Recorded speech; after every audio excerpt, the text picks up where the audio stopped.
Oh my god, guys. Like, I absolutely loved this episode of Boku no Hero Academia, episode 11. Everything you wanted in here. You had a lot of great emotion, a lot of great action scenes. You got a lot of heroic scenes. Like, everything was awesome in this episode.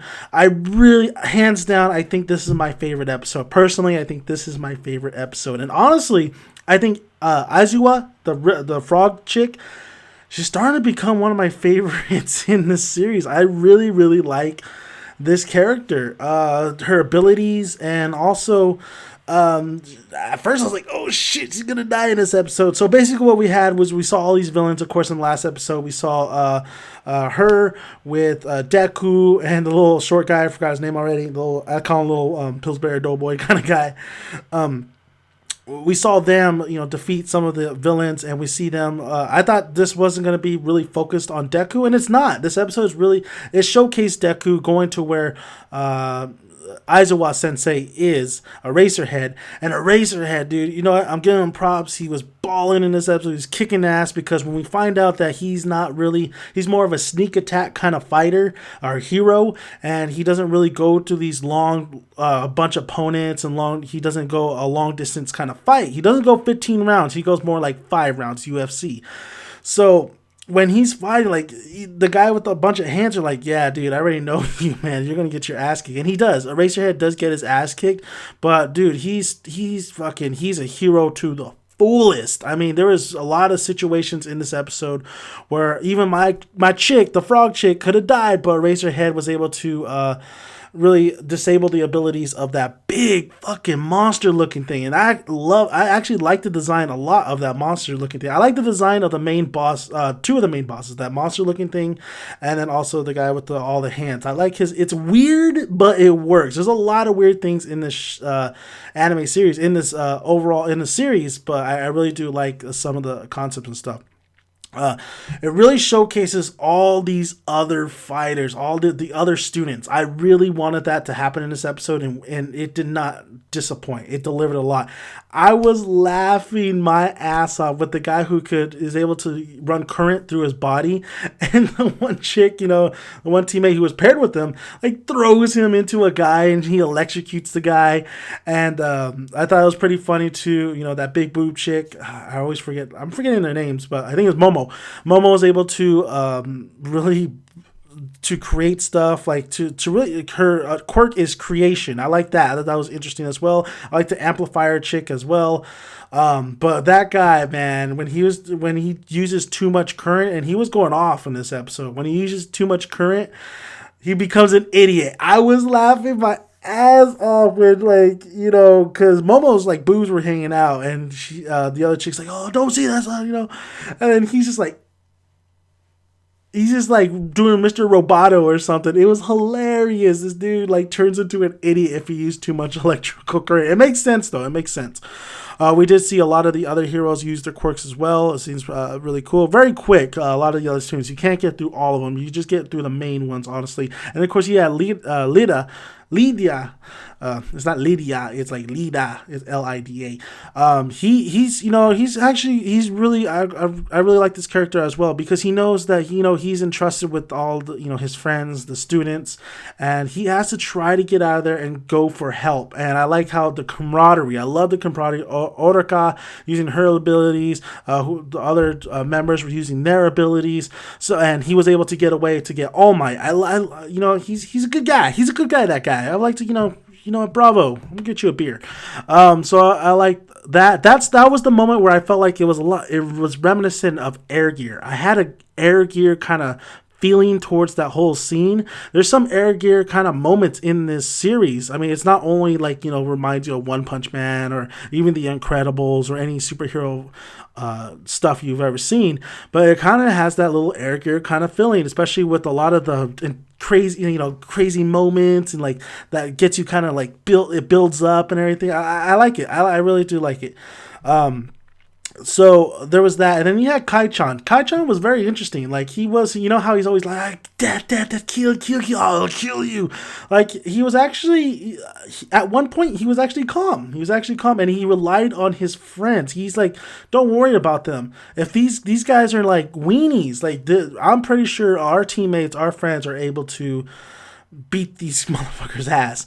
And honestly, like that, I was really surprised by that. I was like, all right, that's what I want to see. I want to see Kai-chan really. I want to see a little bit of him not open up a little bit, but those little things like that where he actually, there's actually another mode to him. He's not just one mode all the time. He switches modes. It might seem like he's one mode, but he actually he's actually very calm if you think about it. It's just his calm is a little bit different than we see it. So I like that. I really do like that. Dude, I just thought this episode was awesome. I thought that also when Deku used his All Might power, that was cool. I like I like when you thought things were just gonna turn from bad to worse, and then All Might shows up, and All Might, he's not grinning. Fuck no, he's not. He's like, motherfuckers, I'm about to fucking kick your ass. Like, he was bad, dude. Like, he came in and he's like I think he flexed a little bit more because to show off, like, you are going down. Like, I mean, All Might looked beast, man.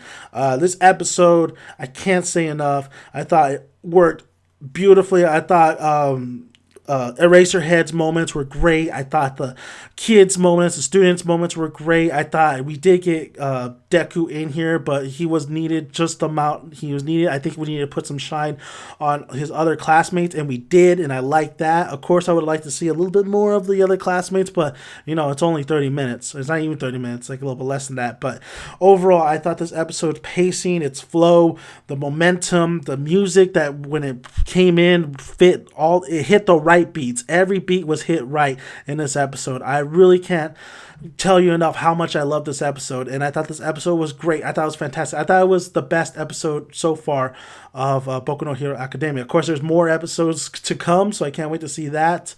Could the animation been a little better? There's some points here and there. Honestly, the animation was really great. It was really solid. The one thing too I want to talk about is the guy who has ice. He has hot and cold, so to speak, and he's freezing everybody. Like, this kid, and like even the guy's like, dude, are you really for real? Are you a kid for realsies? Like, this kid, he says, it was crazy when he says one line, like, I want to be a hero, but what's your plan? Like, this guy is a beast. Like, there's something big that's going to happen to that character. I haven't read the manga, so I have no clue what's going on, but you could just tell that dude he has an important role to play. At first, I was hearing a lot of things about villain talk and all that stuff, but that scene where he says, I want to be a hero, I don't see, unless like next episode we get confirmed that some of them are dead. I don't think he necessarily killed that villain, but we'll see, man. I mean, this episode really brought a lot of great things into the table, and everybody's camaraderie, everybody's teamwork. I mean, the game is over though. All Might is here. The villains are probably gonna back out, and we're probably gonna the aftermath and everything. But I'm starting to figure out who a lot of my favorite characters are going to be so far. I'm starting to really like these characters. I like all the characters, honestly. I like every single character. I don't dislike any of the characters except maybe Kai-chan. I think Kai-chan or Bakugo could be a little bit better. And honestly, this episode kind of opens the door for maybe there's room there. Maybe there is some, there's little things here and there about Kai-chan that we haven't seen yet, and we did see a little bit of that in this episode. So thank you guys for listening. If you haven't already, please subscribe to the channel. Would really appreciate it. Just hit that subscribe button. Like the video if you like it. Boom. Comment below. I would love to talk about this episode. I thought it was great. Of course, the names. I gotta learn them. That stuff. There's a lot of fucking series out there. I just watched Predator 2. So I'm still that's in my head. But this episode really just like, whew, I can't wait for that Dragon Ball Super episode. I'm not watching the Raw. I'm trying to watch it with subtitles, so hopefully that comes out. So I'm Dan to make it Son. Until next time, Boku No Hero Academia is definitely this episode is definitely one to watch. It really did bring a lot of fun to the in here, and it also brought a lot of great elements into it. I thought so far this was the best episode. That's just my opinion. I know a lot of people have different opinions, so thank you guys for listening. Make it Son. I'm out of here. Bye, guys.